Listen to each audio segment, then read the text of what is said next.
Kings and the Tartarus Titans. A lot to be said of the god pools amongst all these players. We talked very briefly on earlier about Hell, how she can shake up the drafts, because while both teams play it, they do play it in two very different roles.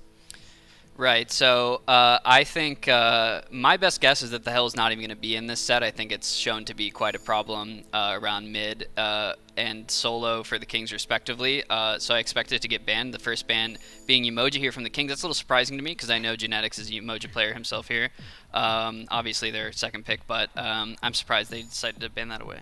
It is interesting that they would take out such a strong frontline option, but leads me to believe that they might be shifting their focus elsewhere, maybe trying to look to solidify a potential Osiris god pick for Captain Twig. It's something that he's shown a lot of preference for, and it just has a lot of that 2v2 control, because if there's one thing that I think I really took away from the Tartarus Titans sets and you guys yesterday was that the Titans love playing that 2v2 mid-jungle dynamic here, and that's something that I think has kind of been a little bit more inconsistent as far as Camelot Kings are concerned. I think a lot of that just has to do with the fact that Big Man Tinks, Captain Twig, they tend to be a little bit more of that trade-off aspect where it's either going to be Twig trying to take the driver's seat or it's going to be Big Man Tinks, but whichever one of them decides to be the pressure responser, I think that that's going to kind of determine where the Titans decide to go with their 2v2. As we take a look at the first bans coming through, Yamoja, Odin, and Erlong Shen taken away by the Camelot Kings. Meanwhile, flip side, hey, we'll actually see a Tiamat ban this time and not a 10th pick Tiamat like we saw earlier on into our set. So a little bit of respect coming from the Titans with that, but they'll be followed with a Hell and a Ram, but that does leave Raijin open on the table, and we saw the impact Shinto was able to have with it. How do you kind of feel about Raijin right now, Hurry, when it seems like everybody wants to play him, everybody doesn't want to play him? Is he kind of that top pick, top ban right now? Yeah, I mean, he's definitely a big focal point. He kind of just does it all. You know, he's got a dash, he has early pressure, he transitions well into the late game, he has a CC immune ultimate. His kid is just very strong right now, and I think he's in a level above most of the other mid picks right now. And some teams have kind of looked unstoppable with him. So it makes sense that the Kings would want to take that away. I'm also not surprised to see the Titans ban away the Rama here. The Kings have been top 3ing that pretty consistently. It seems pretty core to the way they've been wanting to play the game. Interested to see how that shakes up the rest of these picks and bans.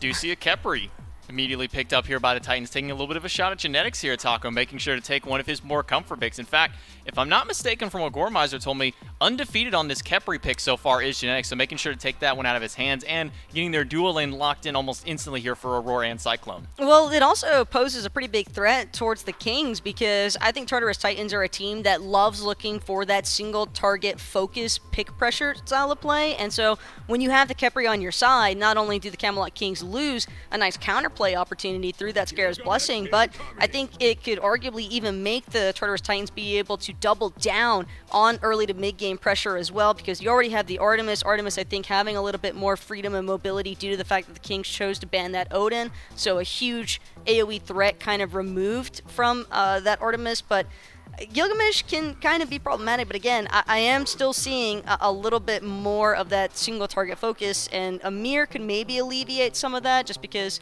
he'll be able to create some separation.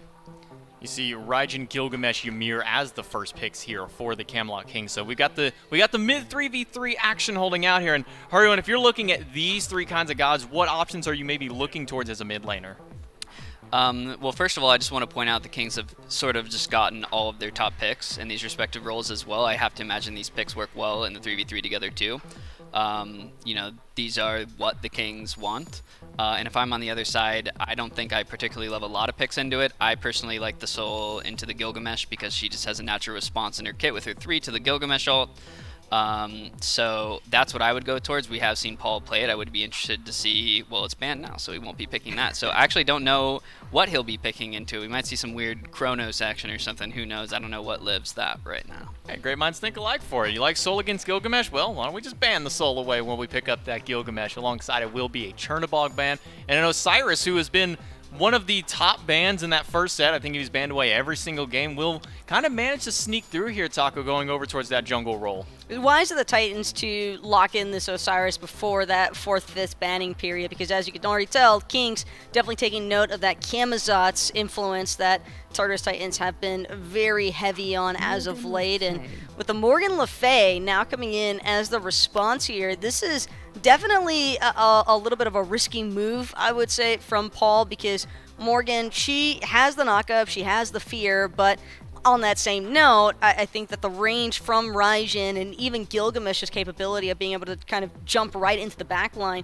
could pose some immediate threat to this Morgan, but I guess that's more so where the prevalence comes in for that Khepri pick earlier on, because if the Kings are gonna try to isolate this Morgan Le Fay, or anyone really, from the Tartarus Titans back line, they're gonna have a really tough time getting through that Khepri first. Yeah, you're sitting here as this Morgan Le Fay in mid, you have really no mobility. You're going up against the Gilgamesh Amir. Is this just a wait until my Khepri is finally out of lane and then maybe try and start making some impact further from there? Well, the Morgan actually has the Osiris on her team, and that means they're going to have priority around the mid camps early. Osiris just clears the early jungle just extremely quickly with the Mannequin Scepter. A lot faster than the Gilgamesh, so they'll actually have priority on the first mids, and I imagine the first respawn as well, despite being a weaker early game character. And so I actually expect the Morgan to be able to kind of get out of this early game comfortably due to that jungle Osiris Unlucky. pick. We'll see a 3-1, but I think we're going to get lucky here today, man. Both of these squads have been playing nearly at the top of what I think they're capable of, especially in recent weeks. I mean, there have been a lot of discussions, a lot of discourse about the Camelot Kings, maybe some people saying that Captain Twig has shown a little bit too much of his hand coming into playoffs, and we'll see whether or not that's the case, as this is the first look at them we're going to have all weekend. I'm pumped, Dave. I'm expecting a lot of sparks to fly. Here's where I'm excited for the Camelot Kings. They have an Ardio on their team right now, and it's Variety, one of the players that has picked up this pick early in Phase 2 of Season 8 here. Netrioid gets trapped in by Cyclone Spin, has to use the beads. Whoa! Oh, and then the tick damage from Aurora. Are you kidding me? Tartarus Titans get it done cleanly. They min-max every ounce of damage they got, and they're on board first. Netrioid thought he didn't have to use his beads, and he's wrong. Captain Twig, you're stepping too far up. Oh, the Thunder Crash for the silence from Big Man Tings has saved his jungler's life. BMT comes up big, and the Camelot Kings avoid a death on their side, so it is a true first blood over to the Titans. Stage here for this playoffs match. Yeah. Ourselves yet, right? Yeah. Okay. Look, here's what happens. He thinks he can get out of there. Is a little bit slow on the beads, and that's all it takes, man. The third ability from Artemis doing the lion's share of the work and the tick damage. Credit for the kill this time around. Yesterday against the Dragons, they were able to win it in 4 against the Dragons yesterday.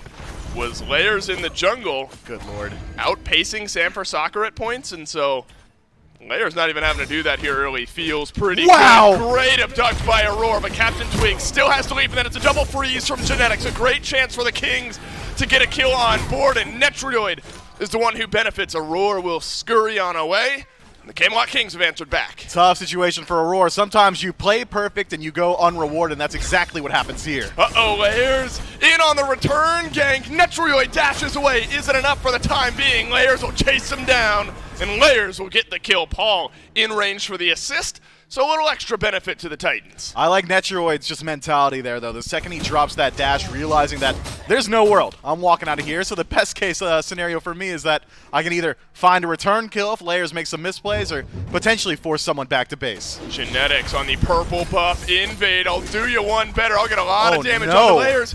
Has he killed himself, though? The stun from Layers is here on the other end.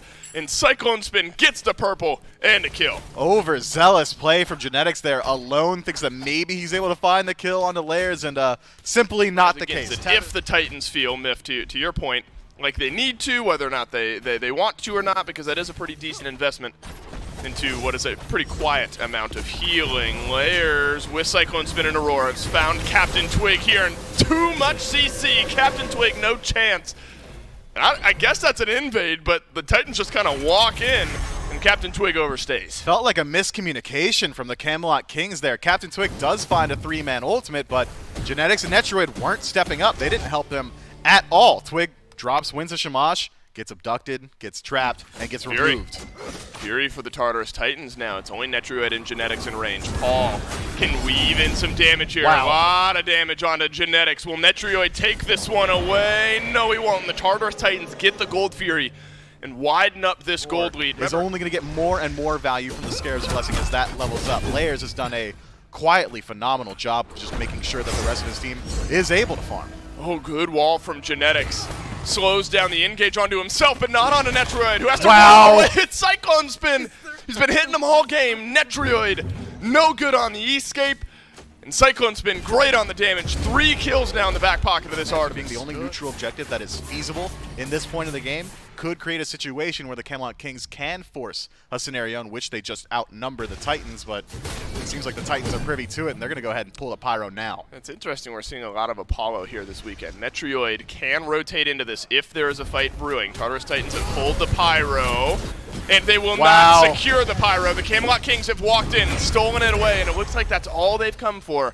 And the Tartarus Titans won't have a chance to answer Artemis back. that I have my eyes on. Sure. Cyclone Spin has been a consistent pillar for the Tartarus Titans, and in very recent weeks has shifted his playstyle. Felt like Could be a towards the fight. beginning of this phase, Captain it was Twig. passive. Captain Twig is in behind. He is blinked in range. Aurora inside the Winds of Shamash, being pulled back into the center. Watch Genetics, out. Shards of Ice. Scarab's Blessing is on to Aurora, but look at how much damage Captain Twig has taken in the meantime. Netrioid doing his best to back on away from this fight, but Layers can wreak some havoc on the front line, and it's Paul who picks up the first kill in this engagement. Genetics still on the retreat, has Paul on his heels. Big man Tings just Yeah. creating space. Hit him with the Paul, gets a little damage into Genetics, but not nearly enough. And Genetics will live on. It's a team collapse for the Tartarus Titans, and it's at a great time if the Oni Fury stands. If you're going to step up into a lane that has a Khepri in it, you better hope that that ultimate isn't down because the return kills are there and the Oni burning quick. Variety in range. Oni Fury dropped now by the Tartarus Titans, and the half HP Artio will have to get out of the Fury Pit here. Benji playing Separator. Captain Twig off to the side as well. No chance to steal, but the health bars are low. Is there a re-engagement? The answer is no. Far for both Soul Laners inside of this one who have not been allowed to participate in the game. Keep your eyes on them, though. They are approaching level 20 quietly. Have been just farming up for the last 20 minutes. Benji, level 19, the Varieties 18. As they start to rotate out, that should spell the intentions of both of these teams. And the Kings, they don't want to defend the Gold Fury. Instead, it's a trade. At least they're able to get the Pyromancer, not going to get stolen away by either team this time. Camelot Kings are in range of the Gold Fury, and it's Variety who is trapped in place. The Gold Fury has been dropped, and the Tartarus Titans take down the Fury and Variety in tow. An immediate rotation towards mid. This could be a risky FG call, but it's going to be a grouping, maybe some pressure on the tier 1. I'm not even sure if I qualify it as risky. How expensive was that kill for the Titans? It was just Paul's ultimate. That's all they have to expend. Caledonian Boar is doom inside of the team fight. Camelot Kings, they're fighting into a hefty disadvantage. Tartarus Titans are playing well here in game 1, and this could be the fight that breaks everything wide open. Genetics kept in place by Aurora. Netrioid weaving some damage in as best as he can, but Benji and Aurora have both taken a little bit of damage as well. It looks like, Myth, the Camelot Kings have shown enough face to keep the Tartarus Titans at bay. Winds of Shamash is Nice used, wall. and it is not Watch good. out. This is a real fight. Netrioid, where are you going to go? Genetics is in the graves. You're already fighting at a disadvantage. Netrioid stunned in place, and no way Layer survives. He's going to chase down Netrioid, who procs the Scarab's Blessing, and it's another 2 kills for the Titans. Yeah, Meditation's ticking up, by the way, so everybody's healing up on the side of the So Titans. slow. Netrioid, rest in peace. Paul had time for his ultimate to come back up. Credit for the double kill. Camelot Kings are playing so antsy right now. I mean, the Winds of Shamash has dropped. It hits nobody, and for some reason the Kings decide that's our go button anyway. It's been Variety with any sort of steal potential on all the objectives up to this point. He has taken a whole lot of damage. He cannot move. Neither can Layers nor Cyclone Spin. And the Tartarus Titans will add another. Now Paul and the rest of the squad turn their eyes towards the FG. No one from the Kings in range. It'll be a full 5 Fire Giant stack for the Tartarus Titans in game 1. 6,000, now 7,000 gold in the Close. lead. Point being that the Tartarus Titans carries are playing so well here in game 1. Then, of course, the frontliners, I think this is a team effort that have gotten the Tartarus Titans to this point. And Miff, when I said the Fire Giant call would be risky, this is good revisionist history here for me. I meant for the Camelot Kings to step up and try to defend, right? Because it does feel like this game has been broken open just a little bit here. And this is maybe all the Kings can do.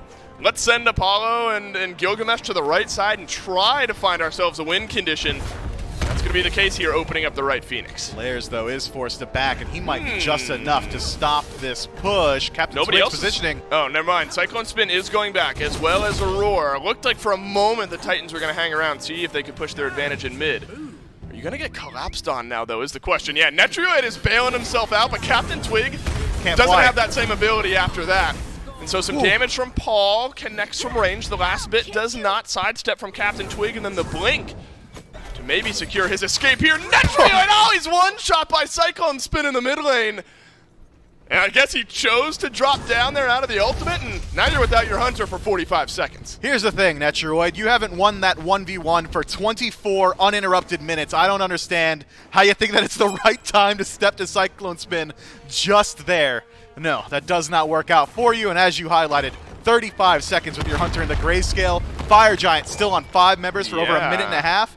This could be potentially the last fight. And they, being the Titans, have some important ultimates ready to go. Benji has walked forward and abducted anyone that he's chosen throughout this game. Unfortunately, it's Variety dealing some good damage to him now. Big Man Kings uses the Taiko drums, and he's got some good damage into the back line of the Tartarus Titans. Shards of Ice as well will slow down this push. Cyclone Spin left untouched. Up to this point, a wall from Genetics separates out this fight, but Variety is being melted through, and who else but Cyclone Spin is on the board. The Tartarus Titans get a second.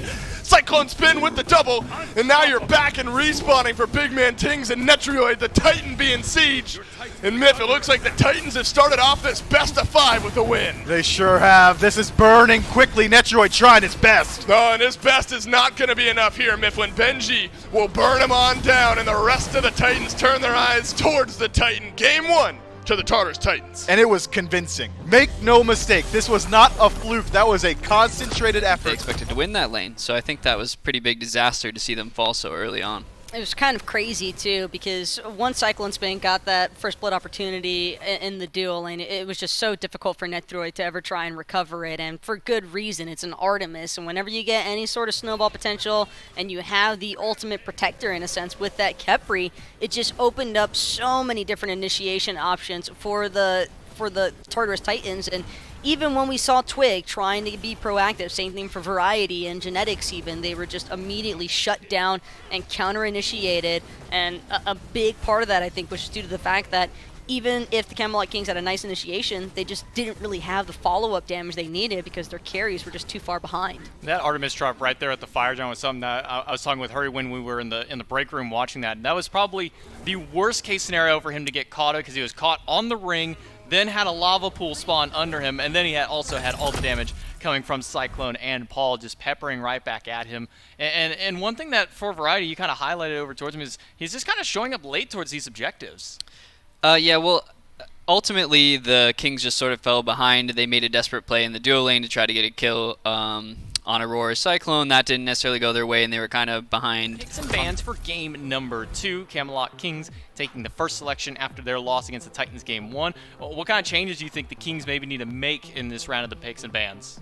Possibly looking to solidify a better Hunter there for Netrioid, because Cyclone's already made it clear he's willing to play as aggressive as he needs to try and basically chokehold one side of the map, because if you can have that level of control over the duo lane, then it's just so much easier for your mid jungle to kind of be free to just decide, okay, do we want to rotate? Do we want to look for an early objective maybe? And that was the other case here for the Kings. I just don't think that they ever really had a whole lot left in the tank, at least with their game 1 draft, to really recover.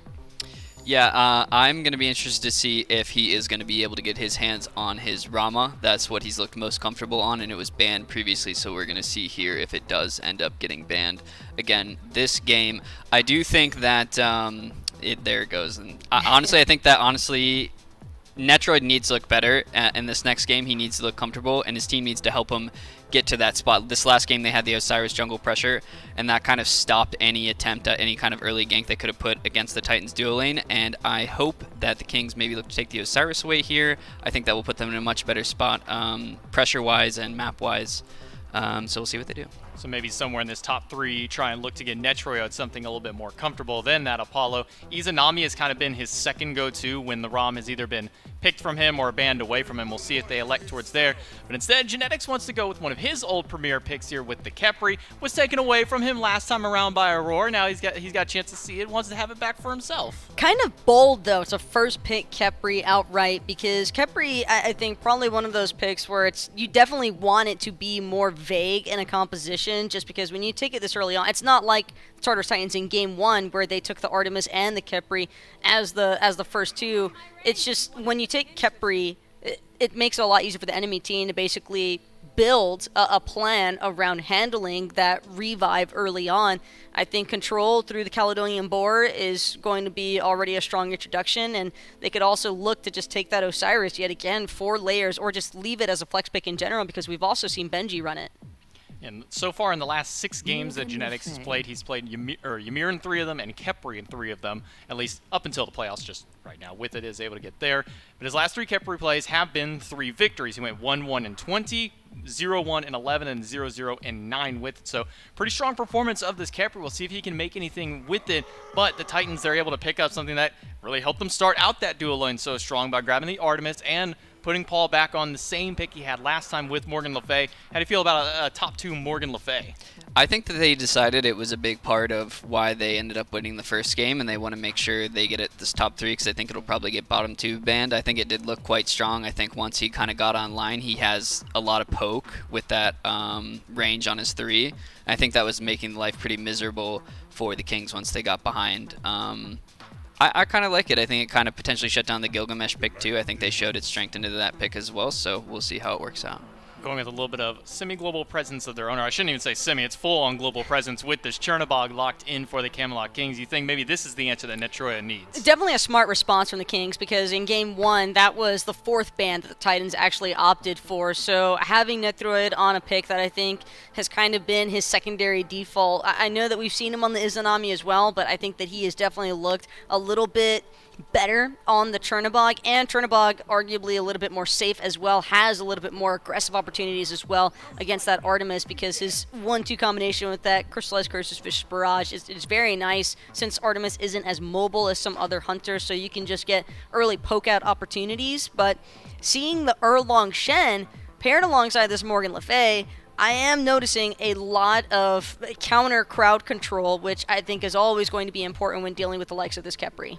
I mean, as a Morgan Le Fay, one thing that Mifflin loves to highlight with this god, and I'll get his one quote in here for him, the unreactable CC of this Dragonflight. How hard is it for this Osiris to really kind of dive against this Morgan Le Fay, Hurry? Yeah, I mean, I'll tell you, I actually really like that matchup as the Morgan. I think the Osiris, you know, he does almost all his damage in melee range of you, or he wants to be. And she's very good at getting him off of her. I think that matchup is generally not great, and I think the Titans have also matched the jungle pressure with the Erlang here. I think that's the only thing that comes close. So I think they've kind of hit all the check marks here in what they want to do in the Titans draft. Look at the response to the bans for the Tartarus Titans. They take Raw and Kukulkan away, kind of some of the homage to some of Big Man's earlier performances of the season, and a couple of recent shots there. We did see the Kukulkan come out from him previously. The Kings, they're going to go ahead and ban away Terra and Cerberus, who have been 2 of the top bans and picks as of recent for it. Tartarus Titans, though, they're looking for their dual lane, they're looking for their solo, and well, they'll lock in at least one of those with this Ardio that's, again, made it kind of to this latter half of the draft. Hard to complain when you get a 4th pick Ardio on your side, especially for what the Camelot Kings have opted for. As far as Big Man is concerned, though, we've seen him run Hera, we've also seen him with the Discordia, and I think that either of those options could be really interesting, just because of the fact that there is a possibility, I think, for a Disco especially to maybe kind of lock down this Erlong Morgan Le Fay a little bit better for the Osiris. But it is Tings, and he's a little bit of a wild card sometimes in the mid lane. Yeah, I'm not really sure what he's going to look for here. I think, yeah, like you said, the Hera, I'm not entirely surprised to see that. I don't know if it's the best pick here. Hera's notably good into some of the more immobile mages, just because she has a really good matchup, just being able to drop the Argus on them and pressure them out in the mid lane. I think it is paired up well with the Osiris in the jungle here. I think it's paired up well with the Khepri. I'm happy to see Netroid on something he's comfortable on. I think the Kings draft looks like they're in a more comfortable spot for what they want to do, and they maybe responded properly here. I'd say so, as this is kind of one of their go-to combos that they've been able to pull off a few times, the Hera Khepri. Typically, when you've paired these two together for the Kings, it's been successful, but sometimes you take one little piece of the puzzle, namely the Khepri, away from it. The Hera sometimes kind of falls to the wayside. Get the Khepri over for genetics as well. I think the most important adaptation for me personally is Captain Twig on this Osiris. I mean, the Deaths highlighted that Layers on the Osiris was able to crush a lot of that early game aggression, a lot of those early rotations that the Kings were sending over to deal with Cyclone Spin on this Artemis. Now that you've got the Osiris, the ball's kind of in your court. You need to send somebody over to shut him down, because I said it last time, you can't have Cyclone Spin have a breakout performance like that 2 games in a row. The Titans just let Cyclone Spin do their thing. Now Layers on a bit of a different pick here, the Erlong Shen.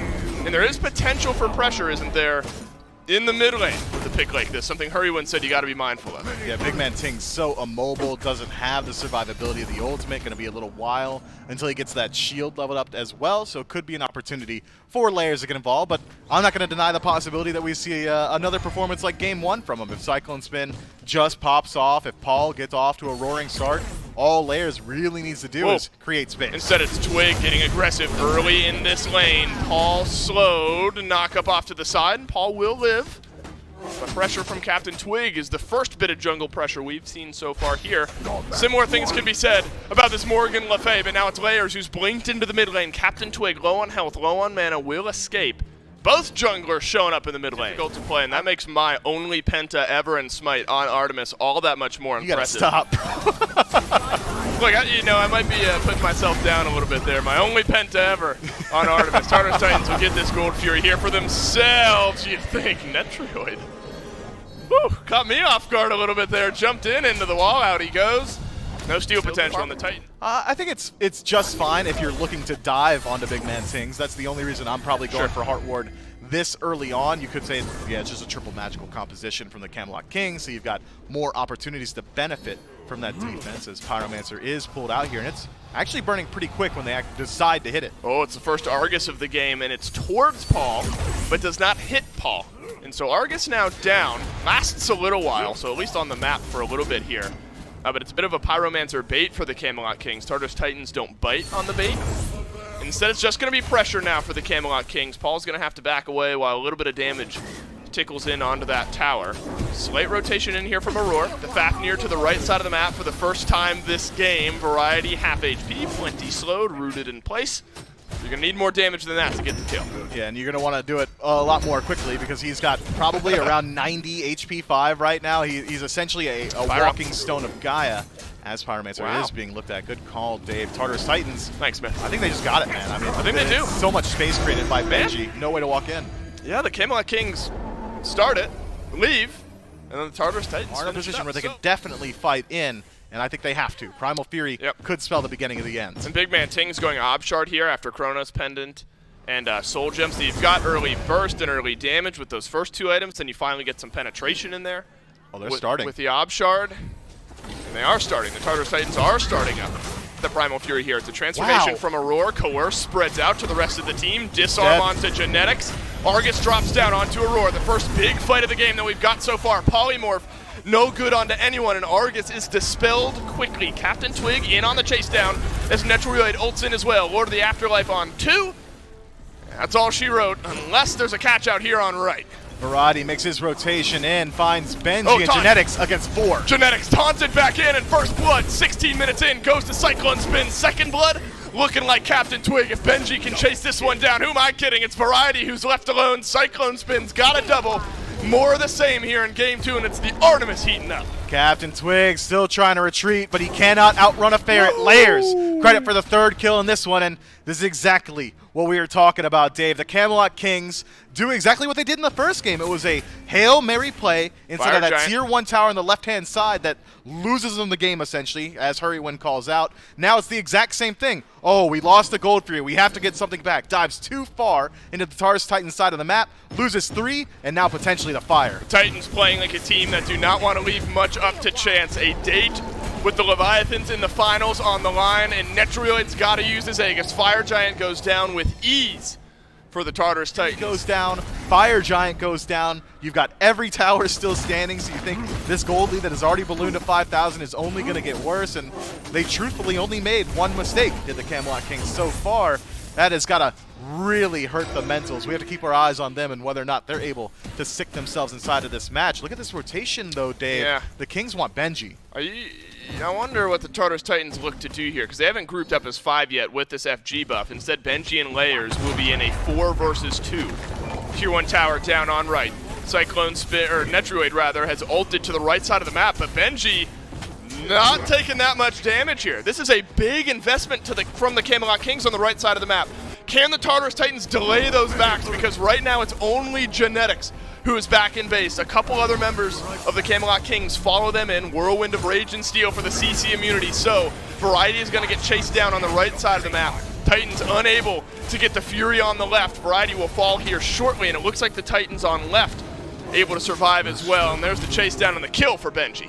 Captain Twig accurately identifies that they have to win this fight on the left-hand side. They need to take somebody's life on this left-hand side to the Camelot Kings, and uses the Lord of the Afterlife and gets nothing. Oh no, Genetics CC'd on up by the Tartarus Titans. Scarab's Blessing popped. Genetics popped, and Cyclone Spin on the killing spree. The storybook has been reversed to page 1, and it is the Artemis swinging yet again for the Tartarus Titans. Second verse, same as the first, if it only takes a little bit longer this time around. The Camelot Kings, with 3 members alive, have to defend against the core 5 of the Tartarus Titans. And where are they, Dave? They're not here. They're not stepping up at all. They know they can't. If they die, they lose their Titan. If they survive, they at least buy themselves a couple of minutes. A little bit of that. No more nuance here. Yeah, maybe not. I was going to say, the Kings are going to have to work on some of that nuance here to kill off the Tartarus Titans with how far ahead they are. They really do. I mean, the Camelot Kings are not out of this game. We have to say it, right? It's a long shot. To say that. It is a long shot from here on out, and Gold Fury is a good step, I'd say. Yeah, if the Camelot Kings were able to secure it. Gold Fury taken low, and the Camelot Kings do get the Gold Fury. Aurora's transformed. He's thrown right back into the mix. Still going. But the cavalry is here, and it's Cyclone Spin riding the horse. Variety back with the rest of his team. They are so grouped. Good the taunt. Camelot Kings, massive taunt, massive knockup from Layers. And here comes the chase. Around the backside is Benji. And you're caught in the trap with the RDO. Leap on in from Aurora. Variety with a big root on the back end. Maybe saves the rest of his team, but the Titans pour into the Titan room.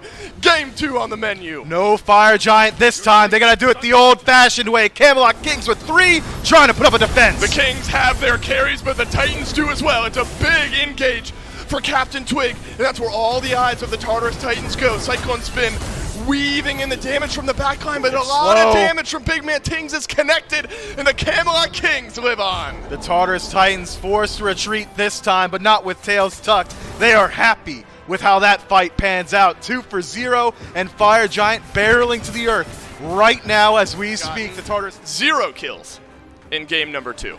The Titans have outplayed in team fights, it feels like, from minute 1 of game 1, and they show no signs of slowing down here. The Fire Giants, no chance for a King's answer. The best you can do if you're the Camelot Kings is push out these waves, buy yourself some time. Then net the Tartarus Titans a lead, so the Camelot Kings rectify that by taking the path of least resistance. They don't fight at all throughout the entirety of this match, and allow the Tartarus Titans to, instead of killing them, Aurora's go for the objectives. Aurora's transformed. Watch for the coerce, watch for the frenzy. The big red ring means go for the Tartarus Titans once they find themselves the opening. Carries with Aurora, Jungle, and Solo over in mid. Phoenix in mid, taken low here. Variety has used his ultimate. Cyclone Spin steps forward. Boar rings out. That's a big loss actually for the Tartarus Titans. Netroid has dropped down in mid as Layers taunts Netroid in under the mid-wave Phoenix. So the Titans using some of those engage ultimates to get in, but they have not gotten in. Big Man Tings drops Argus, and the Titans slowed down for the moment. A lot of ults used already by the Titans. 4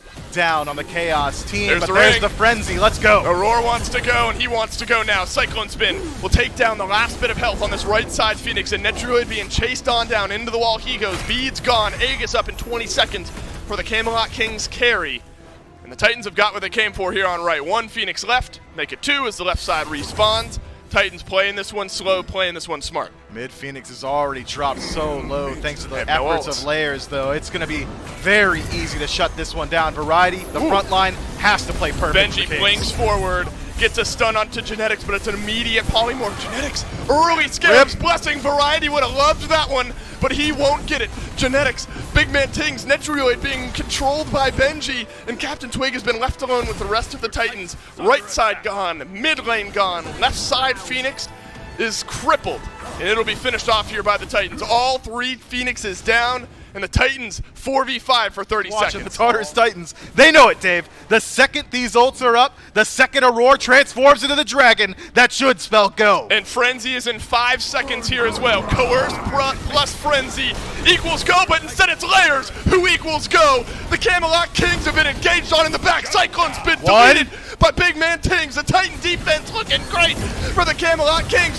No damage onto the Titan. All the damage into the Titans, and the Camelot Kings live on. Aurora, Benji, Layers drop low. Paul the furthest away, but Variety is the sole member of the Kings on the chase here. And what can he do? He might be able to delay some backs, but he cannot find the pick on his own. That said, at the end of the day, the Tartarus Titans have still stripped away 3 of the Camelot Kings' Phoenixes. Fire Giant instead just going to try and create a little bit of space for these Phoenixes wherever the Tartarus Titans are trying to mount their offensive, or where the Camelot Kings have to land their defensive, which means the rest of the map is going to have to contend on the PvE, and that's all favoring the Tartarus Titans. Why not start on the right-hand side and start to work your This is way smart. through these Phoenixes as they spawn up? I mean, this is smart. Look, the Titans have been calculated. They've tried to play this one smart, and they've done so well. Why not just everyone group, everyone get in here? We've got Fire Giant, we've got all of our ultimates, we've got all of our actives. Let's use them while we've got them. Left wave is pushed out a little bit. Right side Phoenix gone yet again. Mid lane Phoenix is going to spawn here, but Layers is going to 2-tap it, and it goes right back down. So the Phoenixes that were back are now gone. Left side Phoenix is about to be back.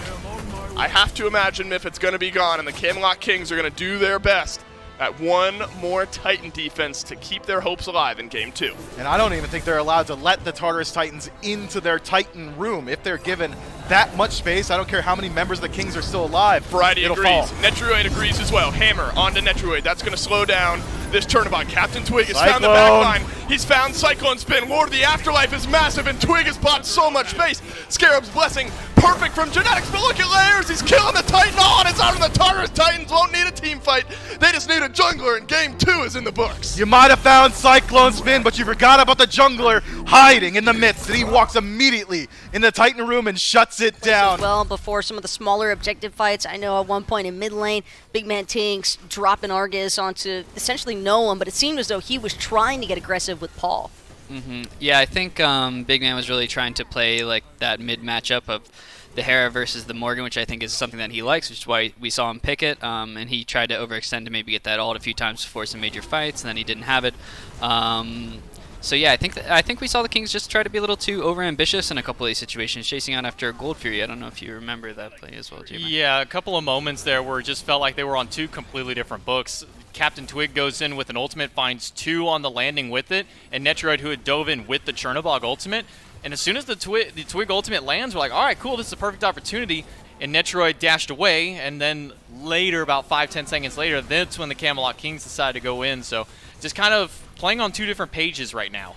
And it's tough as well because with Variety rocking the Xing 10 in the solo lane, it's very difficult, I think, to ever really be that aggressive out of solos. So then, okay, where's that attention focus going to shift to? Well, you look at the mid-jungle dynamic, and it didn't really seem as though Twig was really all that willing to try and tackle that 2v2. Do or die moment for the Kings. The playoff, it's on the line for him here, Taco. Any kind of adjustments we need to see from them? Maybe they just finally banned this Artemis. It was one of the problems that it kind of got highlighted. Cyclone got off to an early tear in game number 1, then again got in game number 2 and had a similar performance on it. The problem that I have with the Kings and just banning Artemis outright is that then you just make it even more feasible for the Titans to take another comfort pick like the Chernobog away from Netroid, and we've already seen he didn't really seem like he was all that cozy in the Apollo for the laning phase. I think Chernobog as well, a hunter that can definitely take advantage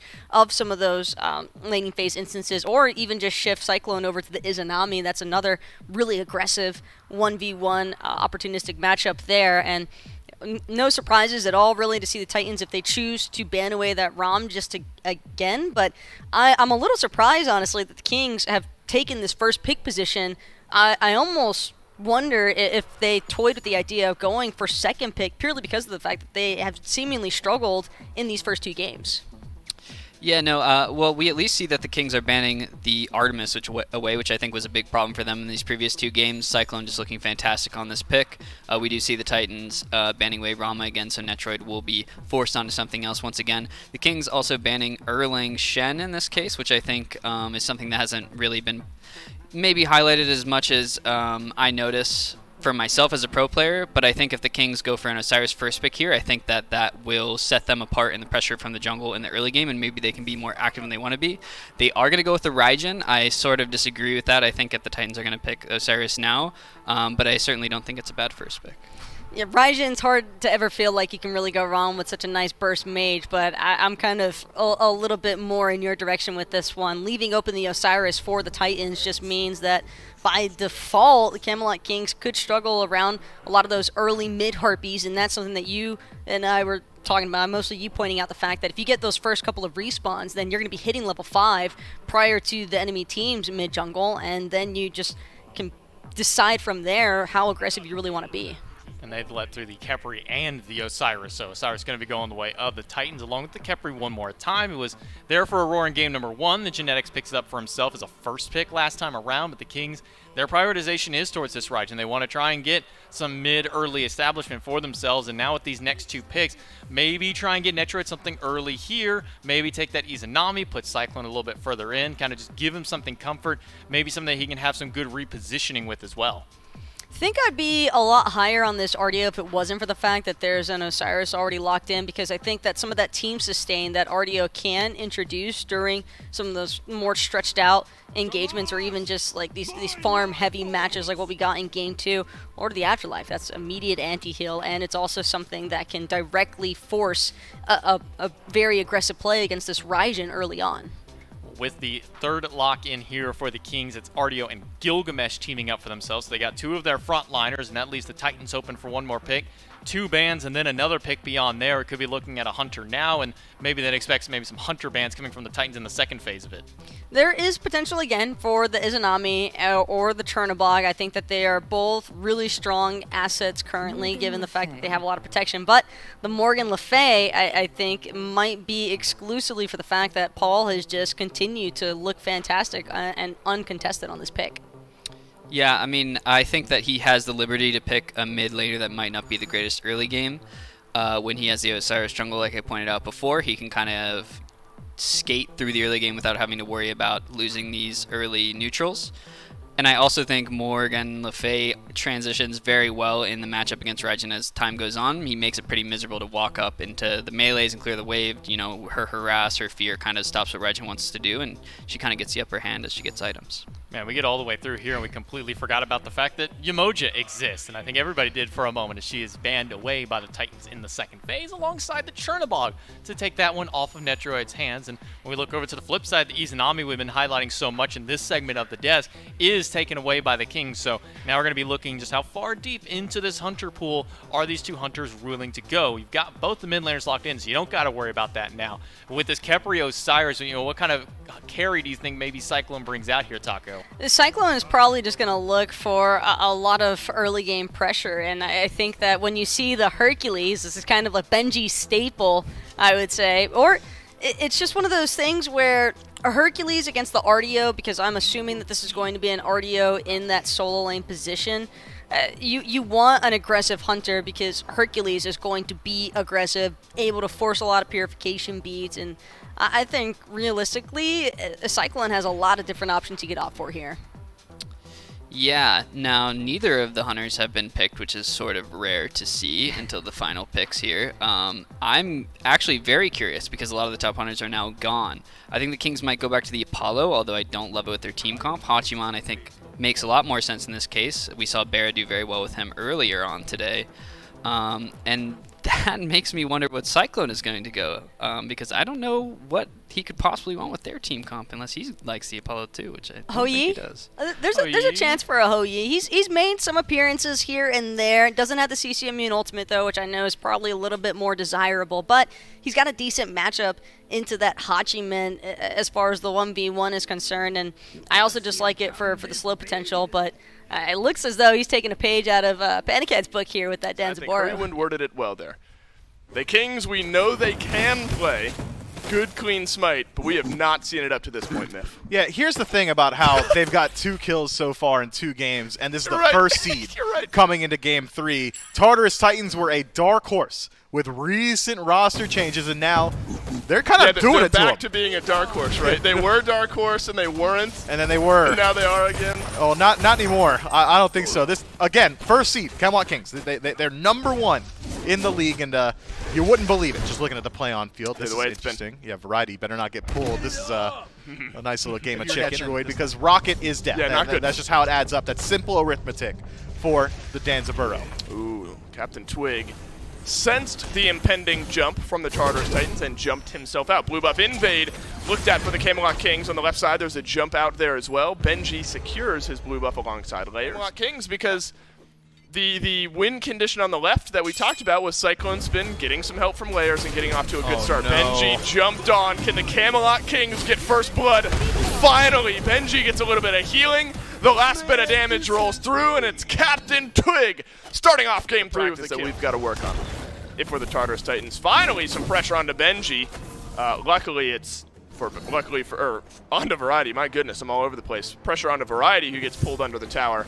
Luckily for Variety, not that much damage connects Paul. We can't say the same for him, as Raiju will tick down this Morgan Le Fay. 1 level lead for Big Man Tings in the mid lane.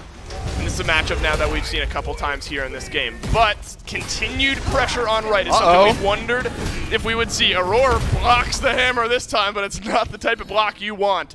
Blue buff gets dropped down, and the Camelot Kings, they won't look for a further fight. You were asking me, like, mechanically in Smite, what does gold do? Is that what you wanted to know? Okay, yeah, you can buy but items. now it's run its course, though. Oh, It's okay. all right. We were on a bit of a different page there, and that's totally okay. Variety's on his own page here. It's going to be a blue buff attempted invade by himself. Won't do it. But if Variety's already in a point where he's 2v1ing and feeling just fine about it, maybe it does not bode well for the Tartarus Titans as this game goes on. Cyclone Spin is half HP. Hammer there from Genetics. Rocket is going to have to get used, but Netzrealate's got the dash, and he's got the stun. Scarab's blessing perfect from Aurora. And the root just misses Genetics. No way. Thinking he might go in. I but thought no, maybe Cyclone Spin will live. this time around, but does lose out on his... No, he doesn't even have to use the beads. It's just the Scarab's Blessing this time around from Aurora that keeps him alive. Let's see if Benji can do the same thing. Yeah, Benji is going to use the beads, but it didn't CC Immune out much. Let's all pile on the Hercules, and Captain Twig has got his second. The Camelot Kings have matched their total set kills 9 minutes into Game 3. But the fact that the Kings have not gotten rolled over yet in Game 3 shows a fortuitous mental. And I think that's important as the year goes on, as you get closer to Worlds. And so, not giving up, not backing down, despite everything going against you in the first couple of games, is an important trend for the Camelot Kings to establish. Gold Fury started up by that very same Kings team. Captain Twig is low here, though. Variety blocked off by a couple members of the Titans. Rocket on in. Netrioid will dash away as well. The Camelot Kings have secured the Gold Fury, but they don't have the health to fight. Big Man Tings will thunder crash over the wall. Genetics will hit a hammer. And the disengage is all but complete. It's almost a complete inverse of what we've seen up until this point. It's the Camelot Kings being proactive on the map, finding these neutral objectives, establishing a lead almost without resistance. Only 2 kills so far. Tartarus Titans realizing the Kings are weak, trying to push in. Aurora, have you stuck around for too long? Transformation from Genetics as Variety bowls down the mid lane. And Aurora now answers my question, says no. He's able to stay alive. Maybe even into Soul Reaver here has kind of been the name of the game over these last few sets. It's just that large burst of damage to initiate a fight. I mean, we saw Paul last time around throw out the third ability for the majority of an HP bar. Cyclone Spin caught out. He gets stunned again. The rocket will help him. We're Well, going maybe not. drifting around the corner, and Cyclone Spin for the time being is out, but Captain Twig has the ability to re-engage Aegis Again? and a Scarab's Blessing, but can Twig wait this one out? He got just a little bit of time. Wins of Shamash over the wall, gives Captain Twig the kill, and it might get better. Paul into his ultimate as well. The Tartarus Titans ravenous for at least one kill on the board, but I'm not sure they're going to get it. Aurora is going to fall instead. And now it's all up to Paul to just survive this one. Layers tries to join his team for that fight, but too slow on the rotation. The Camelot Kings finally, in Game 3, are able to chase into a Tier 2 tower and actually have it pay off. Just the This- knock-up onto Variety. Variety shrugs it off and immediately resumes what he was doing anyway. And so this RDO, if you weren't already concerned, has officially reached concern point for the Titans, level 17. Benji's closed up that gap a little bit now, level 16 on this Hercules. Excavate, nope. And the Camelot Kings take down the Pyromancer. We got to rehash. The Tartarus Titans have to win one out of the potential next 3 games. So if you drop this one, you've got 2 more.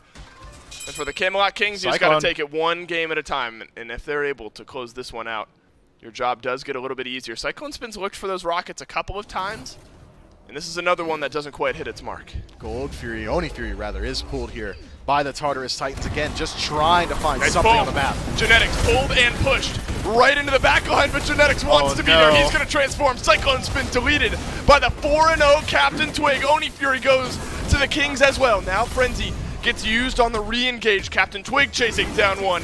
Paul being chased down by Variety. Everyone from the Tartarus Titans being looked at by someone on the Camelot Kings, and the Titans have won 0 of their matchups. The Camelot Kings had a few more kills and a Fury. Aurora falls. Let's see if Benji wants to follow him. No heal available, but does get Tinks. Nice ult. Benji needed that one, but he's going to fall for his troubles. Genetics gets the next Surely to not. Layers, the only one in the way of a deicide in Variety. He wants it. He's chasing down Layers. Could be the 19-minute deicide. The Layers with the tether to keep himself alive. And Myth, now it's just third verse, same as the first 2, but the roles are reversed here. The Camelot Kings have killed everyone. They've died once, and they're putting the Tartarus Titans against the wall here. Third verse, same as the first. Roles reverse. Tartarus Titans now in the Oh! hearse. Spitting some bars Oh! here on the cast, and now the Camelot Kings picking up some heat themselves. Fire Giant being looked at. That's right, Myth. That second wind. It's been a long day, but it's been a fun day. And Myth is keeping our brains in it as the Camelot Kings take down the FG a bit slowly, but they'll take it down nonetheless. Maybe just baiting in the Tartarus Titans. Aurora does not have Scarab's Blessing, and with that does not have much of a chance. Netroid gets his first kill of the game, and everyone but BMT has got FG. I suppose the Kings are just waiting for Big Man Tings to respawn there, but didn't want to leave it up to chance that everyone else would get the FG buff. Stop me if you've heard it all before this set, but 5 members with Fire Giant and Yeah, all right. 10,000. Go ahead. Oh, okay, all right, yeah, okay. Genetics transforms into a dragon. That's the first time with Genetics, but not the first time we've seen it. This Phoenix is going to fall quick. Coerce plus Frenzy equals team fight for the Camelot Kings and equals 1 dead Phoenix on the right side of the map. Benji walking on out. Here's a rocket on in, but Cyclone Spin was not No on way. it. Genetics has to leap away. Excavate! Plus Layers will get Genetics in the dirt. Cyclone Spin has the Scarab's Blessing on him, but look at Captain Twig. He's rampaging this game. He wants more. And Variety does as well. Cyclone Spin's going to kite back into the fountain. And the Camelot Kings had 2 more kills. They had a Phoenix, and they only lose Genetics. Big Man Tings isn't here to have fun. He wants to win the game. Tier 2 tower being looked at by him. Variety creating infinite space, and it's just 3 members of the Titans standing between the Kings and the Phoenix. Would be a great opportunity to push in now. No ultimates available to the Chaos team. Captain Twig, Netrioid, Big Man Tings, Variety, all on to the mid low. lane Phoenix. There's a lot of CC onto Variety here, who will use the beads to back away. 8 seconds on Benji, 10 seconds on Layers, 0 seconds on the engage from Captain Twig, 0 seconds on the life of the mid lane Phoenix. Big Man Tings might have to Thunder Crash away Benji's here. up. Just use the Taiko drums. Variety taking a lot of damage, avoids the last bit. Paul on the chase, but blink away secures Variety's life. Yeah, he's walking out of that one scot-free. Big Man Tings should be the new target, and with Thunderclap, he's going to walk away as well. Right side, Phoenix falls down off of the Fire Giant push, as does the mid Phoenix. Take a lot of defenses. Not 2, not 3, maybe 4 or 5. I mean, look, this game's over except for the Titan still being there, right? I mean, I don't know this about is- that. I mean, come on, we gotta build some intrigue, Dave. Myth, look, there's intrigue to be built, you're right, and that's my favorite thing to say, and you know, you're right, you gotta build the intrigue, but at some point the intrigue is hard to build, and this is one of those cases, because the Camelot Kings have dominated every facet of this game. We have seen miracle Phoenix defenses, and that's what it's going to require. We need some intrigue in the sense that we got to turn some water to wine into our base here for the Tartarus Titans. It could start with Layers winning a 1v1 against Captain Twig, but that won't be the case. You at least get the ultimate out of the Gilgamesh. Small win for the Tartarus Titans. It is exactly that, a small win. Gilgamesh has been great for initiation, but he's not the core of it. Keep your eyes on Variety. This would be another small win, So but tanky. Variety only loses half of his health. And look at the onslaught of the front line. Everyone on the Titans, half HP, but that's not going to slow down Layers, who is the Lord of the Phoenix Afterlife. down. Into the back line. No more Phoenix on the left. No more health on Cyclone Spin. Rip. Captain Twig re-engages. And Cyclone Spin in the dirt. Big Man Tings adds another. It's a Scarab's Blessing onto Layers. Is it enough? I don't think so, Mifflin. The Camelot Kings routing the Tartarus Titans in Game 2. And on to Game 4 we go. Aurora with his last breath does get the Scarab's Blessing off post-mortem, just so that Layers could die yet again. We're not going to get a close one in this one. It's going to be a close set, potentially, but no close games. These guys are swinging, and they're swinging wildly. Don't I look like a fool? I had this bad boy ready to go. I didn't get one. No, we have one. Exactly, and it never gets used. I'll That's a clean I'll room. let you use this in the green room Maybe when he we're just done. thought it doesn't matter. Solo's ungankable anyway. I'm going to be Hurricane team fights. But Twig made an early rotation over here, and even with the beads, Benji was not able to get away from this gank. And after this kill, we saw Kings kind of take control of all the neutrals, all the scorpions around the map, and just generate a big lead. I didn't realize that was a tail end of the distance that dropkick could go, that he was able to get a big one. And I mean, Captain Twig, he pulled it off in the last week of the SPL regular season. He brought out like an 11-0 or 12-0 Gilgamesh, so not surprised to see him try and make this work. And Game 2 wasn't so big for it, but here in Game 3 looked a lot better. The team was finally kind of communicating with each other more. We're finally going to go in on the targets that we're calling for, and even with some of the big ults that Layers had, there was just nothing that the Tartarus Titans were able to do, even at this Phoenix defense. When you lose control of one of your side lanes, especially as early on as the Tartarus Titans did here in Game 3, it just becomes really difficult for the jungle mid to really have all that much influence on the match, because then it essentially for Layers it becomes more of a problem of, okay, where do I need to be just to try and match the actual pressure that the Kings are introducing, and it just gives that slight edge over to Twig, especially because we saw him go from solo, then he goes back over to duo, then he goes back over to solo, and it's just this non-stop Or runner. Camelot Kings, if they want the chance to win this set, well, they've got to make the reverse sweep. They got step one, which was taking their first game for it, but they still have a tall task to be ordered. And now the Tartarus Titans, for the first time this set, have that first pick option. How does that kind of shift up the picks and bans for them, Taco? Well, I actually like what Hurry mentioned right before we went live, is just the sense that Camelot Kings might have figured out a strategy that works, but that was their third time being in the first pick position, and now they essentially have to clean slate, do it all over again, because second pick is a completely different world in a sense, and it's not something that the Camelot Kings, they don't really know exactly what the direction is going to be from the Tartarus Titans. And the Titans, we've been seeing them do these Hell Tiamat bans time and time again. Instead, it's going to shift that focus to the Camelot King side if they don't want to allow something that aggressive. And we do see Hell banned away here by the Camelot Kings, and an Artemis to boot, just having a little bit of a flashback there for Game 1 and 2 against Cyclone Spins, and making sure to take that comfort pick away and taking a comfort pick away from Paul. If you're not going to have the first pick, it seems that Hell is kind of the go-to ban for these second pick positions. Yeah, I'm not surprised to see Hell not make it into any of these games so far. The Kings are kind of sticking with some of their throwaway bans from this side as well, which isn't necessarily what you can usually get away with from the second pick side. So I'm actually kind of curious what's going to get through here, because one of the strong picks is definitely getting through early here. Osiris and Erling are both open, maybe looking to trade those. Odin being gone makes me think that is probably the direction they're going. Maybe they might try to take both if Titans go for a Tiamat. It's been wild to see that Yamoja has also been able to make it through so many times in this set, all the way till second ban phase, I think, for the first 3 games throughout it. And now that it's left back open, Tiamat as well left available, and that's an instant snap pick here for Paul, making sure he can have something comfortable, making sure he can have something strong here for this mid lane pick. If I'm the Kings, though, I'm probably going to resort back to that RDO again for Variety. He He definitely had a really strong showing in the solo lane in game number 3, and it just seems like a really strong pick, especially up against the likes of a Tiamat, because it's just hard for a Tiamat to create any sort of self-peel against that movement speed buff. 100% have to remember. I keep bringing it up because on top, when you pair it with the itemization that's currently popular, it's hard to argue against priority picking RDO.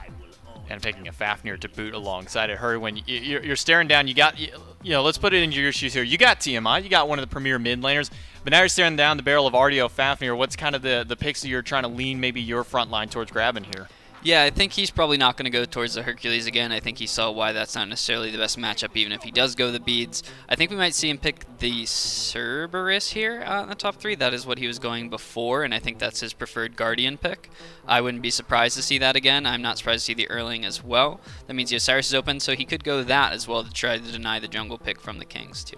Maybe see a Gilgamesh pick here, maybe take it solo lane, or do you think they just kind of let this Gilgamesh maybe fly over? Because Kings, they have the option to pick it if it is available for him here in this third pick, and it will be as Cerberus is locked in, as you highlighted, Hurry. Yeah, I actually think they're hoping they pick Gilgamesh because I think they're more worried about the Osiris pressure. You might not always be able to see it and how it affects the map, but the pro players certainly are feeling the pressure from those jungle picks early, and I wouldn't be surprised if the Kings pick Gilgamesh over Osiris, but I think it might be the wrong move in what the Titans want. I'm right there with you. I think that Osiris probably would have been a little bit more impactful, but we are missing the context as far as the comms are concerned from the Camelot Kings, and Twig having had some success, especially in that game 3, I think that that's the primary reason why he's opted for this Gilgamesh over the Osiris, but it will be a little bit more difficult, I would say, for the Gilgamesh to kind of match that pressure from the Erlang Shen. And now with that Cerberus in solo, a little bit more of a stability matchup in terms of not just having to default to immediately playing on that tower line. Second round of bans come through, and it's going to be Ares banned away from Aurora here for the Titans, and the Titans will take the Chernobog off the table. So again, taking some more shots at Netroid here, try and keep them on something a little bit less comfortable. He looked just fine on that Hachiman last game, giving him something maybe a bit safer more than anything, as far as not having to worry about global or repositioning stuff like the ROM or the Chernobog. So let's kind of sit comfortably in that backline, Taco. The main thing about the Hachiman from last game is that Netroid didn't really have to do anything other than farm, essentially, because there was so much built-up pressure already from that solo side of the map.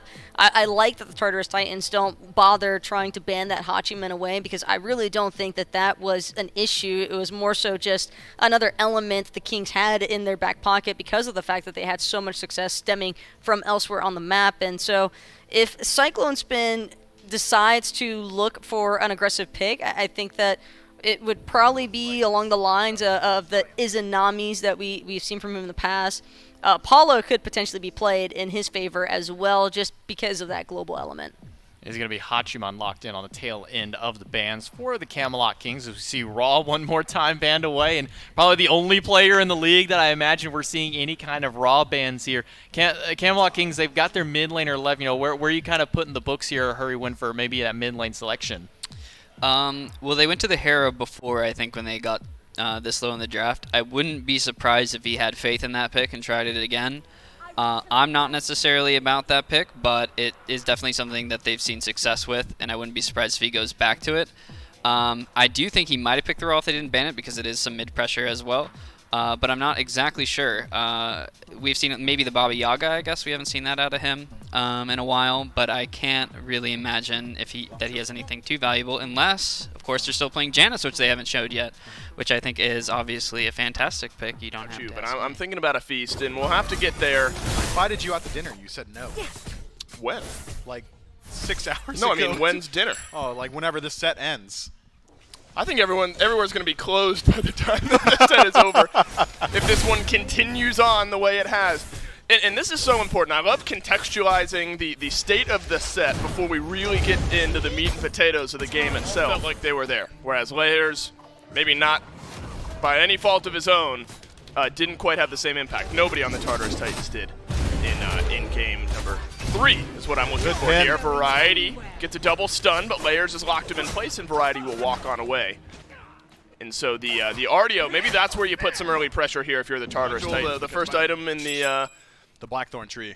Right. Yep. And so, you know, are you surprised that Aurora is maybe sacrificing a little bit of that early damage And I'll let you think about it, because Captain Twig has been ulted, but he has immediately turned this one around. It's a drop kick onto Layers, who will dash on away. Cripple Field just shy of connecting onto Layers. Looks like blue buff was secured by the Titans at least. But there is a lot of pressure now for the Camelot Kings. That'll make Layers think twice before stepping up again.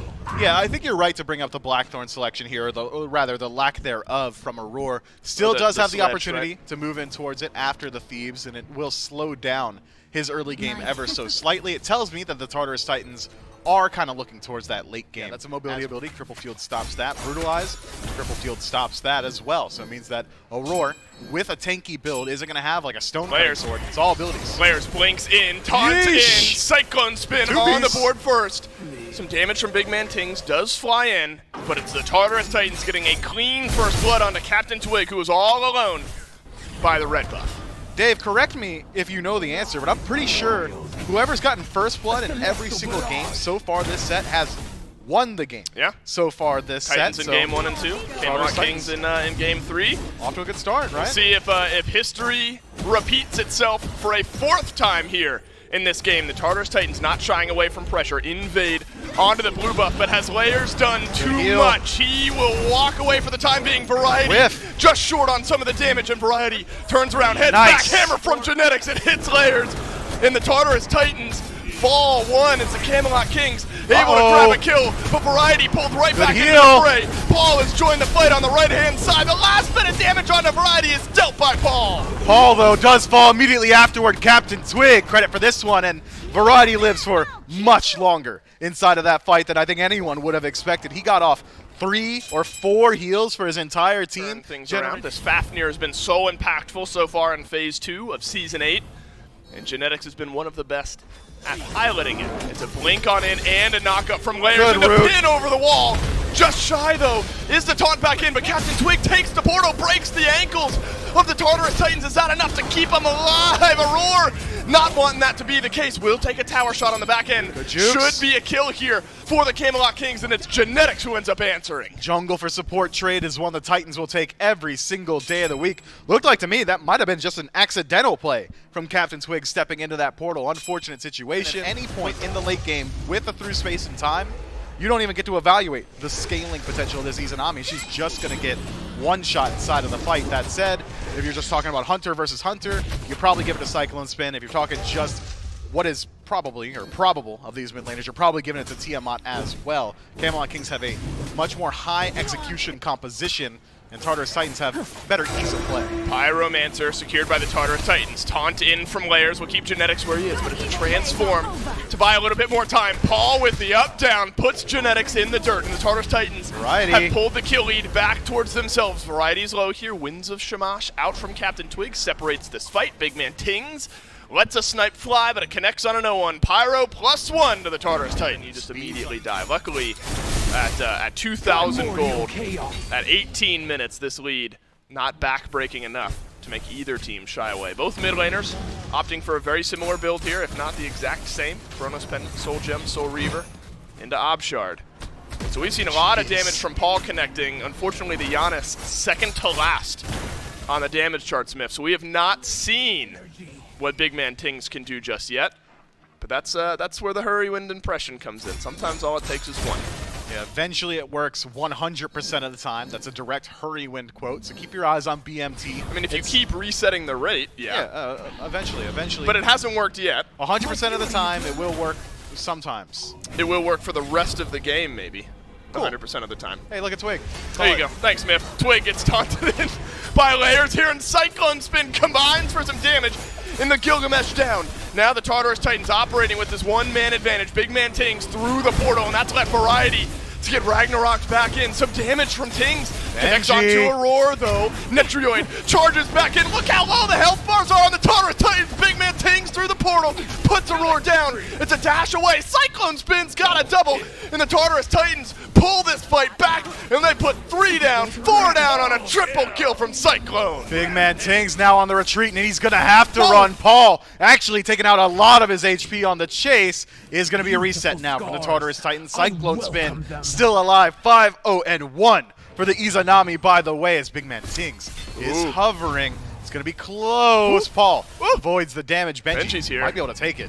Big Man Tings halfway to his ultimate. It's a stun onto Big Man Tings, but then a portal taken will secure his escape. So that is a fantastic fight for the Tartarus Titans, and namely Cyclone Spin, who picks up 3 extra kills, and it's immediately to the FG for the Tartarus Titans. 10 seconds on Netrioid, 8 seconds on Variety. Captain Twig, Big Man Tings, Genetics, the only ones alive on the map, but Captain Twig's the only one close. Layers is low. It's a jump in from Captain Twig, and Layers gets taken down through space and time, flies in, but it's only hit the FG.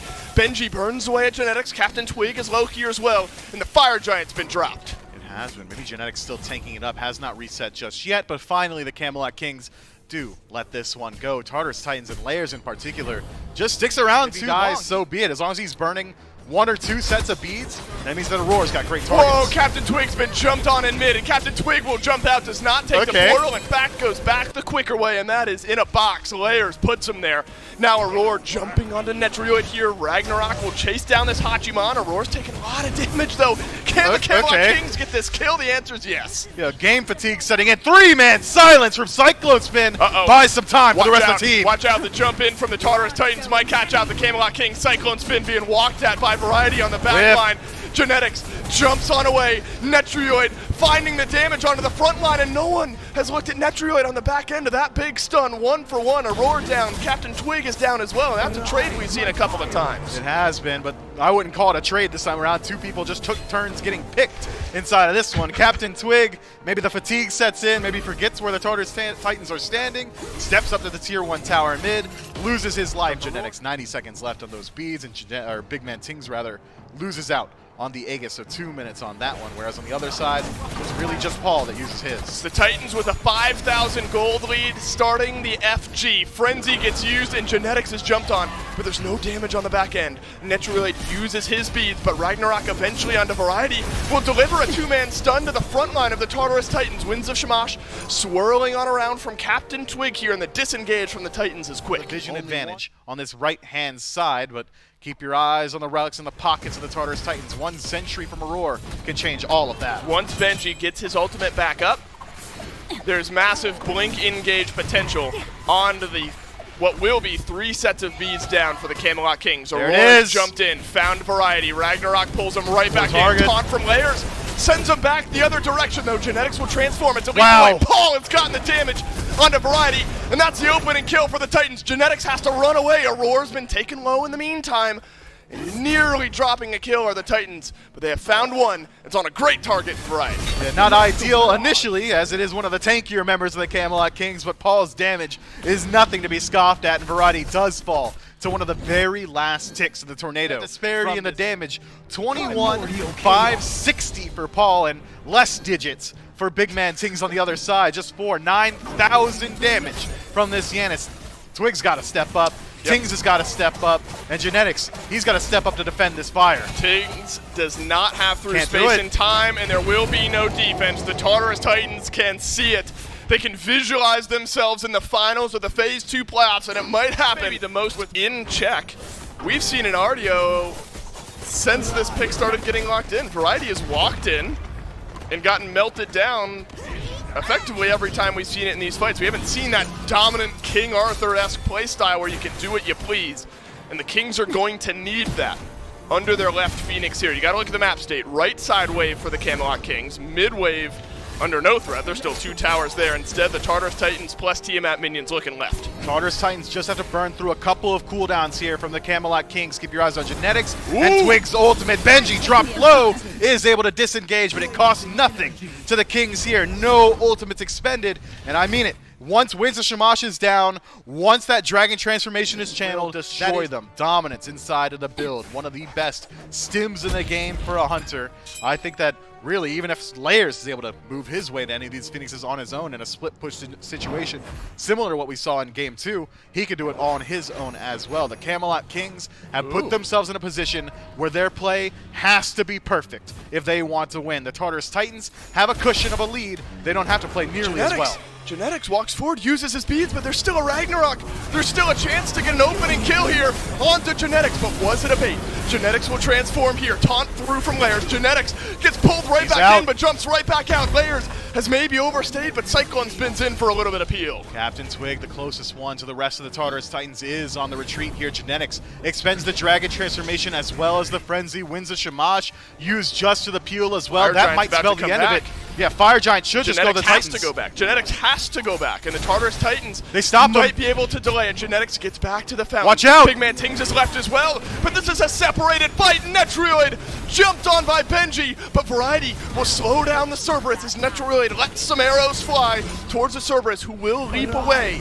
Fire Giant spawns. Genetics has been able to heal, but Myth, now Netrioid is half HP. Big Man Tings going back to the fountain as well. Is pushing anyway for the Tartarus Titans, but the Tiamat minions would have threatened that left side Phoenix all so much more quickly, and the Camelot Kings would have had a decision to make. Now it's easier to clear out that mid wave. 30 to 40 seconds is what you're looking at here for the Camelot Kings. Can you delay that out? Get your beads back up for not only your hunter, but for your jungler, for your support as well. Aurora does not want that to be the case. It's a pull in onto Genetics. He's low. Leaps away. Winds of Shamash. And then a jump back in from Captain Twig. Netrioid on the horse running away. It's a pin from Layers, but everyone from the King survives. Camelot King's going to have to reset yet again, so Fire Giant should go the way of the Tartarus Titans. Red buff on Cyclone Spin as well as Elixir of Power. Tings. He is shredding. Can Ting steal it away? He won't even try. Enhanced fire He's Giant dead. to the Titans. Captain Twig left to die. The Titans get the EFG +1. 4 members now. The Camelot Kings hovering inside of the jungle. They might be setting a trap. Benji, you walk into it. Oh, Benji's jumped on, but he heals. He heals more than he took any sort of damage there. He's alone. You've got to get this kill. Netrioid and Big Man Ting. Aurora. Benji in the dirt. Aurora left to Netrioid as well. Paul down to half HP, makes his way to the back line. Netrioid guiding back, but Cyclone Spin deals the damage. Paul on a killing spree. The Titans have put down 3. Someone's gotta check this hunter inside of these team fights. How much does Cyclone Spin have to do to earn some eyes on him? 6-0-4 on this Izanami. 2 members left from the Kings on the defense. Phoenix down in the right lane. Variety and Big Man Tings, the last 2 alive against 3 members of the Titans. With EFG, it's 15 seconds on Captain Twig and Myth. We can catch our breath. The Titans will not look for the end.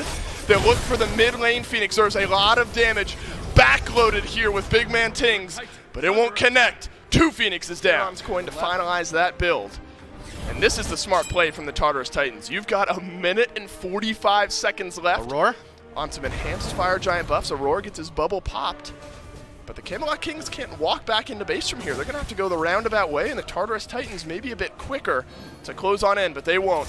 One final chance for the Camelot Kings to stay alive here in game number 4. The Tartarus Titans need one more fight to go to the grand finals. No relics available for Big Man Ting, so you can see how he's elected to play this one, and it's Far away. far away. He doesn't want to be anywhere near the Tartarus Titans right now, and he is right to do so. Layers, though, is a shark in the water. He's got his eyes on this mid laner. If Tings exposes himself, he's dead meat. Tartarus Titans, only 1 Phoenix left, and Layers is in. Layers is in, but Layers is Good taking kick. a whole lot of damage. Captain Twig forces out the ultimate from Layers. Winds of Shamash separates this out. Ragnarok gets spent on a Captain Twig as well. Brutalize does next to nothing. The Camelot Kings round about this fight towards the mid lane. Layers has taken a lot of damage. Captain Twig has as well. Lots of ultimates down on either side. Frenzy gets used. Titan. Tartarus Titans looking for the Titan. Variety looking to the backline. Cyclone Spin, unstoppable. Cyclone Spin, double kill. The Tartarus Titans continuing their streak here.